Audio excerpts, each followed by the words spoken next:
साखियाँ और शब्द लेकर आई हूँ, जो कि कबीरदास जी द्वारा रचित है। साखियों और शब्द में क्या बताया है कबीरदास जी ने, इससे पहले मैं कबीरदास जी के बारे में थोड़ा आपको बताना चाहती हूँ। तो कबीरदास जी के बारे में कहा गया है कि हिंदी संत कवियों में कबीरदास जी का सर्वोच्च स्थान है। कबीर हिंदी की संत काव्यधारा की ज्ञानाश्रयी निर्गुण शाखा के प्रमुख कवि हैं। इनका जन्म संवत 1398 को माना जाता है। इनकी मृत्यु के विषय में भी कुछ विवाद है, किंतु अधिकतर विद्वानों ने इन्हें सन 1995 माना है। कबीर यूं तो पढ़े लिखे नहीं थे, लेकिन इन्होंने अपने पद और साखियों के माध्यम से समाज सुधारक का निर्भीक स्वर इन्हें सुनाई पड़ा और कबीर ने निर्गुण और निराकार ईश्वर के उपासक के रूप में कार्य किया। इन्होंने मूर्ति पूजा, कर्मकांड और बाहरी आडंबरों का खुलकर विरोध किया। इन्होंने हिंदू मुस्लिम एकता का नारा भी बुलंद किया। कबीर की वाणी का संग्रह इनकी बीजक में नाम से प्रसिद्ध जो रचना है उसमें मिलता है। इन्होंने इसमें इनके 3 भाग हैं, साखी, शबद और रामायणी। संकलित साखियों में कबीर ने हमें विभिन्न प्रकार की सीख दी है। इनकी भाषा को सदुकड़ी या पंचमेल खिचड़ी से सजाया गया है। तो आइए देख लेते हैं साखियों के माध्यम से कबीरदास जी ने क्या कहने का प्रयास किया है। कबीरदास जी कि पहली साखी पढ़ने से पहले मैं यह बताना चाहती हूँ कि साखी से तात्पर्य क्या है। साखी से तात्पर्य है शिक्षा, और साखी से तात्पर्य ये भी होता है कि जो प्रत्यक्ष देखा गया हो उसी घटना को रूबरू कराया गया है। तो कबीर ने अपने जीवन में जो अनुभव किया उसी को अपनी साखियों के माध्यम से प्रकट किया है। तो देखिएगा, पहली साखी कबीरदास जी की। मान सरोवर सुभर जल हंसा केल कराही, मुक्ता फल मुक्ता चुगै अब उड़ी अनंत न जाही। इस पंक्ति में कबीर ने व्यक्तियों की तुलना हंसों से की है। मान सरोवर सुभर जल हंसा केल कराही, मुक्ता फल मुक्ता चुगे अब उड़ी अनंत न जाई। कहने का तात्पर्य यह है कि कबीरदास जी ने बताया है कि जिस तरह से हंस जो होता है, हंस मानसरोवर में खेलते हैं और मोती चुगते हैं, मुक्ता फल मुक्ता चुगे। मानसरोवर में खेलते हैं और मोती चुगते हैं, उसे छोड़कर वो कहीं भी नहीं जाते। अब उड़ी अनंत न जाएं, मने वो उसे छोड़ के वो कहीं भी नहीं जाना चाहते।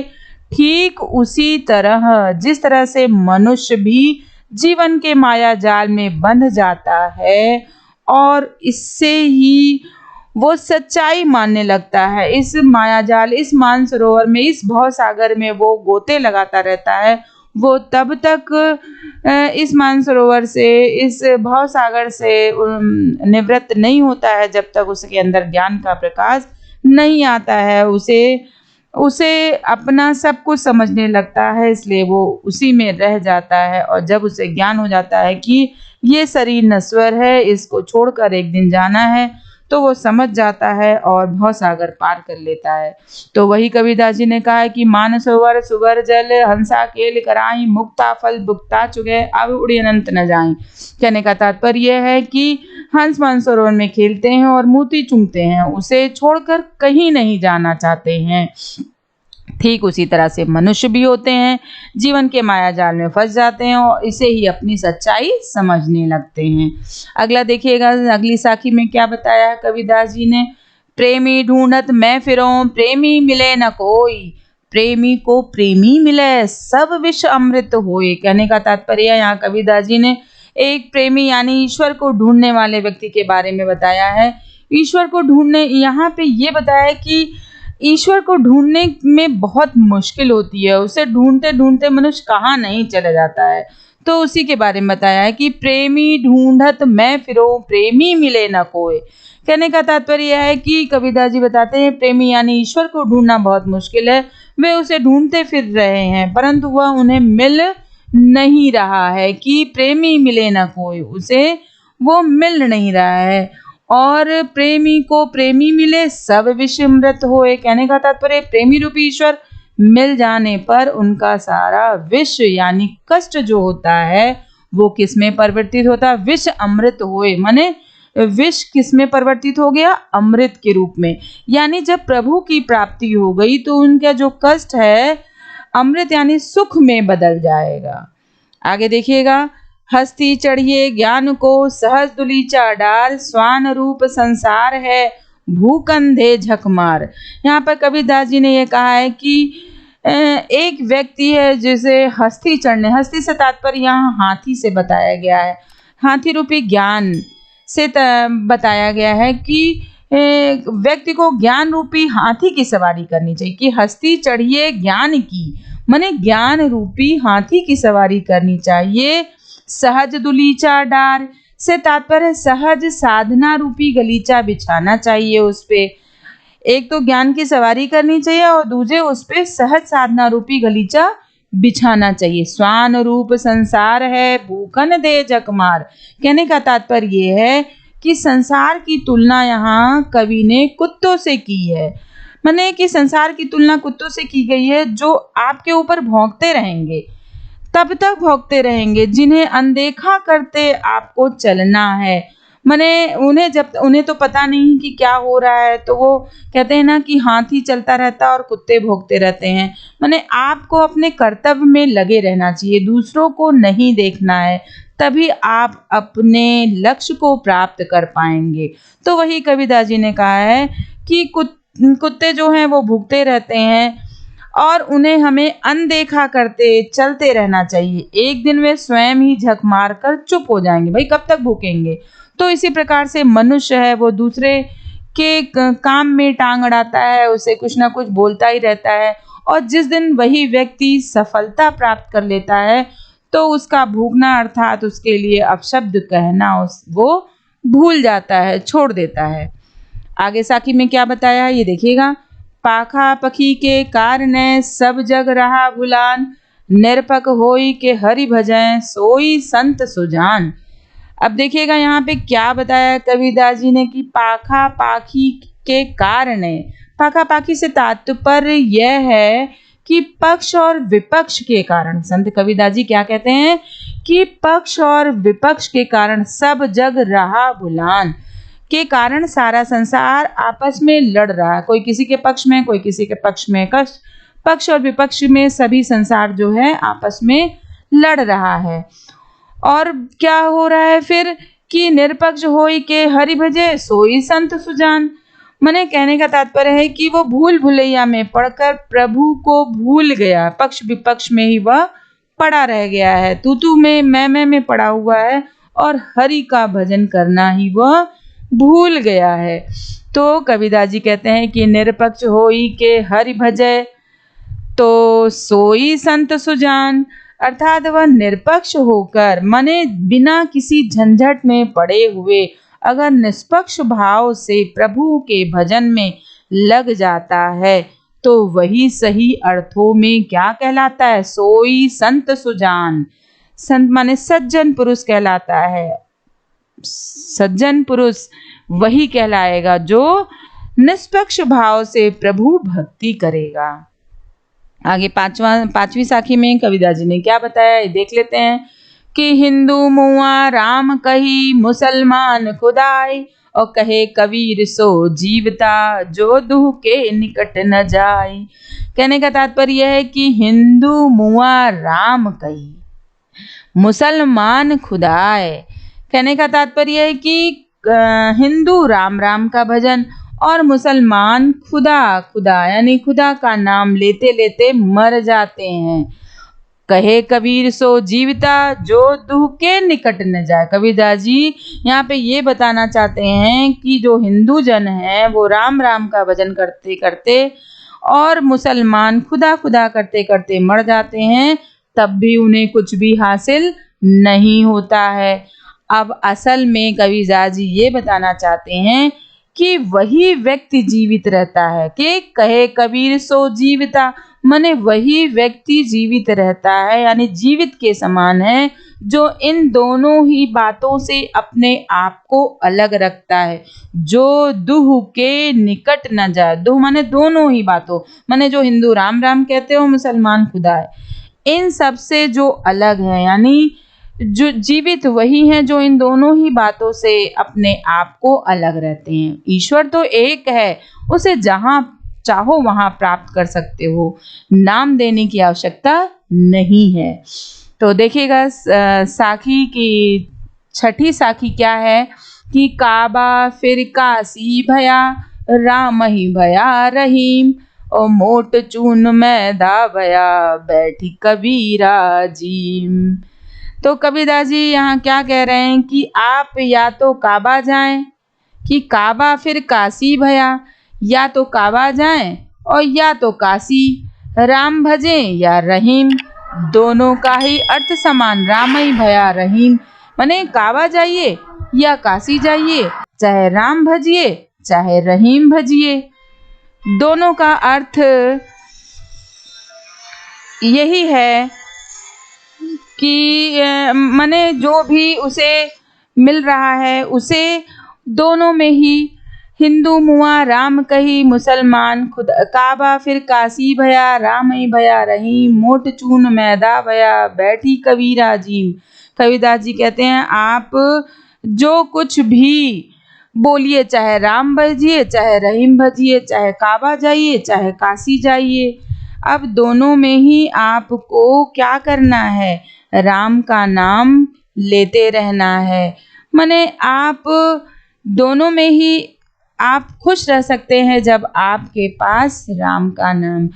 अब ये कह रहे हैं कि चाहे कुछ भी कहो भाई, जैसे गेहूं है वो पीस दिया जाता है, तो गेहूं के पीसने से क्या होता है, गेहूं के पीसने से या तो मोटा गेहूं आटा निकलता है, उसे भी हम खाते हैं, थोड़ा और पीस दिया जाए तो मैदा बन जाता है, अर्थात उसे आप दोनों ही रूपों में खा सकते हैं। कहने का तात्पर्य यह है कि आप चाहे राम कहिए चाहे रहीम कहिए, आपको दोनों ही रूप में प्रभु की प्राप्ति हो जाएगी। प्रस्तुत दोहे में कबीरदास जी ने क्या बताया है कि मुसलमान और हिंदू जो है आपसी भेदभाव को नष्ट करते हुए संदेश देते यही हैं कि कवि का मानना है अगर कोई हिंदू या मुसलमान आपसी भेदभाव छोड़कर निष्पक्ष होकर प्रभु की भक्ति में लीन हो जाए तो उसे मंदिर मस्जिद एक समान लगेंगे, यही उन्होंने बताया है। और फिर उसे राम और रहीम इन दोनों रूपों को देखने की आवश्यकता नहीं, उनमें कोई अंतर उन्हें नहीं दिखाई देगा। तो इसी प्रकार से समझाने का यही प्रयास किया है कि गेहूं की को अगर बारीक पीस दिया जाता है तो वो भी वो खाने योग्य होता है, और मोटा पीसा जाता है तो गेहूं के रूप में होता है, तो स्वादिष्ट वो दोनों रूप में होता है। तो कहने का तात्पर्य यह है कि हमें एक दूसरे की बुराई नहीं देखनी चाहिए, हमें एक साथ रहना चाहिए। आगे कबीरदास जी ने अपनी साखी में क्या बताया है कि ऊंचे कुल क्या जन्मिया, जे करनी ऊंच न होई, सुबरन कलश सुरा भरा, साधु निंदा सोई। कबीरदास जी ने बहुत बड़ी बात की है कि ऊंचे कुल में जन्म लेने से कुछ नहीं होता है, मनुष्य का ऊंचा क्या होना चाहिए, उसके कर्म ऊंचे होने चाहिए। कहते हैं कि ऊंचे कुल क्या जन्मिया, जे करनी ऊंच ना होए, ऊंचे कुल में जन्म लेने से कुछ नहीं होता है, उसके कर्म जो हैं चाहे अच्छे हों चाहे बुरे हों उसी की महत्ता होती है। अर्थात जिस तरह से सुवर्ण कलश सुरा भरा, साधु निंदा सोए, कह रहे हैं कि सुवर्ण में जो सुवर्ण का कलश है उसमें अगर सुरा माने शराब भर दी जाए तो तब भी साधु उसकी निंदा करेंगे, क्योंकि वहाँ पे तो गुण किसके हैं, शराब अब सोने में रखने से क्या उसकी वो बढ़ जाएगी, नहीं, वो तो वही बताया कि सोना का बना होने पर भी उसका कोई महत्व नहीं रहता। ठीक वैसे ही बड़े कुल में पैदा होने के बाद भी अगर कोई व्यक्ति बुरे कर्म करे और दूसरों के परोपकार से जुड़े, महान काम ना करे तो वह बड़ा कहलाने लायक कदापि नहीं होता। इसलिए हमें किसी मनुष्य को उसके ऊंचे कुल से नहीं बल्कि उसके ऊंचे कर्मों से उसको पहचानना चाहिए। तो यही कबीरदास जी ने अपने इस साखी में बताया है। आगे हम देख लेते हैं शब्द में क्या कबीरदास जी ने बताने का प्रयास किया है। कबीरदास जी अपने शब्द में ये बता रहे हैं कि मोह को कहाँ ढूंढे बंदे, मैं तो तेरे पास में, ना मैं देवल ना मैं मस्जिद, ना काबे कैलाश में, ना तो कौने क्रिया कर्म में, नहीं योग बैराग में, खोजी होए तो तुरत मिली हूँ, पल भर की तालाश में। कहे कबीर सुनो भई साधो सब श्वासों की श्वास में। बहुत बड़ी बात यहाँ कबीरदास जी ने बताई है कि मोह को कहाँ ढूंढो बंदे। अब ये देखिएगा प्रस्तुत पंक्तियों में कवि ने मनुष्य को यह संदेश दिया है कि ईश्वर तो सर्वव्यापी है, ईश्वर सर्वव्यापी है, वो आपको सर्वत्र मिल जाएगा। उसको ढूंढने आपको काबा और काशी में नहीं जाना पड़ेगा। मने कि मोह को कहाँ ढूंढे बंदे, मैं तो तेरे हे बंदो। मने ईश्वर की तरफ से ये बता रहा है कि ईश्वर तो सर्वत्र व्याप्त है, कण कण में व्याप्त है। कहते हैं कि कस्तूरी कुंडल वैसे मृग ढूंढे वन माही, ऐसे ढट ढट राम है दुनिया देखत नाय। कस्तूरी मृग की नाभि में बसती है, लेकिन वो अज्ञानतावश उसे ढूंढने चले जाता है। तो यही यहाँ पर शब्द के माध्यम से कबीरदास जी ने कहा है कि मोह को कहाँ ढूंढे बंदे, मैं तो तेरे पास में। हे बंदो तुम मुझे कहाँ कहाँ ढूंढ रहे हो, मैं तो तुम्हारे पास में, बस मुझे जान लेने की आवश्यकता है। और यही वही है कि जब तक ज्ञान नहीं आता है तब तक मनुष्य भटकता रहता है, यत तत उसे ढूंढता रहता है और उसे पाता नहीं है। जिस दिन उसे ज्ञान का प्रकाश मिल जाता है, वो जान जाता है कि प्रभु तो कण कण में व्याप्त हैं, तो उसे इधर उधर भटकने की नहीं आवश्यकता होती है। तो वही बताया है कि मंदिर मस्जिद और तमाम तीर्थ और धर्मों में ढूंढते रहने की आवश्यकता नहीं, असल में तो वो हर वक्त हमारे ही पास रहता है। कबीरदास जी ने ये भी बताया कि ईश्वर को पाने के लिए सैकड़ों क्रियाकर्म करते हैं, कि ना तो कौने क्रियाकर्म में नहीं योग वैराग में। कह रहे हैं कि हम कितने सारे क्रियाकलाप करते हैं, कठिन योग साधना करते हैं। कबीरदास जी कहते हैं इसकी जरूरत नहीं है। अगर कोई भक्त उन्हें सच्ची श्रद्धा और विश्वास के साथ याद करेगा तो वे उसे उसी पल वहीं पर मिल जाएंगे। कबीरदास जी ने बहुत बड़ी बात की कि ईश्वर मनुष्य से यही कहता है कि हे मनुष्यों, मैंने कवि ने इन पंक्तियों में ईश्वर मनुष्य से कह रहे हैं कि हे मनुष्यों, तुम मुझे बाहर मस्जिद मंदिर में ना ढूंढो, मैं तो तुम्हारे पास ही हूँ। अगर तुम्हारे मन में मेरे प्रति सच्ची श्रद्धा और विश्वास है तो मैं हर वक्त तुम्हारे पास मौजूद हूँ और तुम मुझे हर प्राणी की सांसों में महसूस करोगे। कह रहे हैं कि खोजी हो तो तुरते मिलूं पल भर की तलाश में।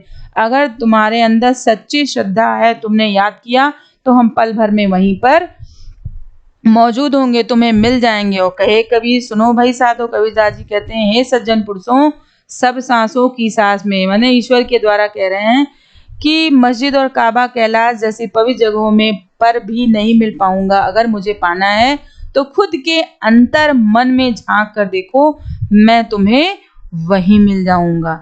तो बस महसूस करने की आवश्यकता है, मतलब हर प्राणी को सांसों में महसूस करना होगा। जब उन्होंने महसूस कर लिया तो प्रभु जो है उसी वक्त उसे वहीं पर दर्शन दे देंगे। तो कबीरदास जी की अगले पद में क्या कहा उन्होंने, देखिएगा।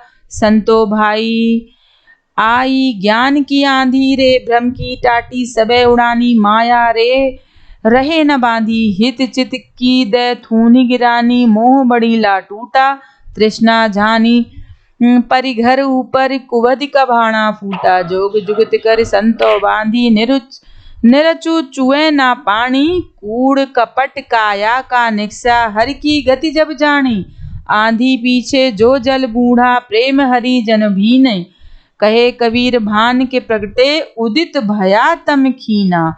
अब कबीरदास जी ने यहाँ बहुत बड़ी बात कही है कि संतो भाई आई ज्ञान की आंधी।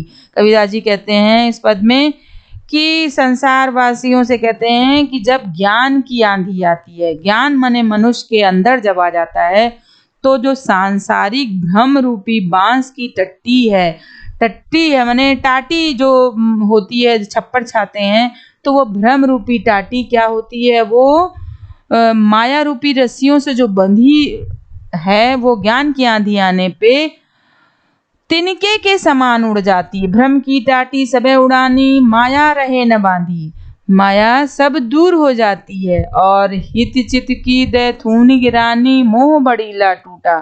कह रहे हैं कि इसी तरह सच्चा ज्ञान आदमी के अंदर जब आ जाता है तो ज्ञान की आंधी आते ही तिनके की तरह सब कुछ भ्रम उसका उड़ जाता है। सांसारिक भ्रम की जो छत है का सहारा उसने लिया है, स्वार्थ और लालच रूपी खंबे भी ज्ञान की आंधी में गिर जाते हैं। इसी तरह सच्चा ज्ञान और मोह रूपी सांसारिक बंधन का भी नाश हो जाता है। एक एक करके सभी सहारे हट जाने की वजह से तृष्णा रूपी छत भी धरती पर आकर गिर जाती है।